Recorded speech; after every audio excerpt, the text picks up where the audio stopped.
ಸೋರೆಕಾಯಿ ಇದೆ, ಕರಿಬೇವಿದೆ, ಹಾಗಲಕಾಯಿ ಇದೆ, ಬೀಟ್ರೂಟ್ ಇದೆ. ಪ್ರತಿಯೊಂದು ಇಟ್ಕೊಂಡು ಡಿಫ್ರೆಂಟ್ ಆಗಿ ಅಡುಗೆ ಮಾಡೋಣ. ಈಗ ಬನ್ನಿ ಹೋಗೋಣ.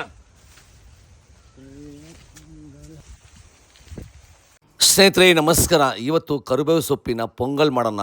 ಕರಿಬೇವು ಸೊಪ್ಪು ಅಂದರೆ ನಮ್ಮ ಇಂಡಿಯಾ ಸೂಪರ್ ಸ್ಟಾರ್. ಚಿಕ್ಕವರಿಂದ ದೊಡ್ಡವ್ರ ಗಂಟ ಪ್ರತಿಯೊಬ್ಬರು ಕರಿಬೇವು ಸೊಪ್ಪು ತಿನ್ನಲ್ಲ. ಇವತ್ತು ಬಂದು ಸಿಂಪಲ್ ಆಗಿ ಕರಿಬೇವು ಸೊಪ್ಪಿನ ಪೊಂಗಲ್ ಮಾಡೋಣ. 1 ಲೋಟ ಅಕ್ಕಿಗೆ 3/4 ಲೋಟ ಹೆಸರುಬೇಳೆ ಹಾಕಿ ಕ್ಲೀನಾಗಿ ವಾಶ್ ಮಾಡಿ ಮಿನಿಮಮ್ ನೀರಿಗಿಂತ ಎಕ್ಸ್ಟ್ರಾ 1 ಲೋಟ ಎಕ್ಸ್ಟ್ರಾ ಹಾಕಿ ಮಿನಿಮಮ್ 3ರಿಂದ 4 ವಿಸಿಲ್ ಕೂಗಿಸ್ಕೊಳ್ಳಿ. 2 ಸ್ಪೂನ್ ತುಪ್ಪ, ಜೀರಿಗೆ, ಕಾಳುಮೆಣಸು, ಕರಿಬೇವು ಬಂದು ಸ್ವಲ್ಪ ಜಾಸ್ತಿ ಇರಲಿ, ಕ್ಲೀನಾಗಿ ಫ್ರೈ ಮಾಡಿ ಇದನ್ನು ಪುಡಿ ಮಾಡಿ ಇಟ್ಕೊಳ್ಳಿ.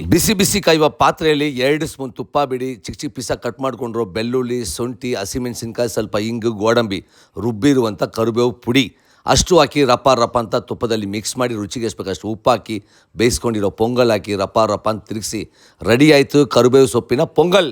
ಸಿಂಪಲ್ ಅಡುಗೆ, ಆರೋಗ್ಯಕರವಂತ ಅಡುಗೆ. ಸ್ಟವ್ ಮುಂದೆ ನಿಂತಿರುವಾಗ ಲವ್ವಿಂದ ಕುಕ್ ಮಾಡಿ ಸುಮಾರಾಗಿರೋ ಅಡುಗೆನೂ ಸೂಪರ್ ಆಗಿರುತ್ತೆ. ತಿನ್ಕೊಳ್ಳಿ, ಮಜಾ ಮಾಡ್ಕೊಳ್ಳಿ ಸ್ನೇಹಿತರೆ.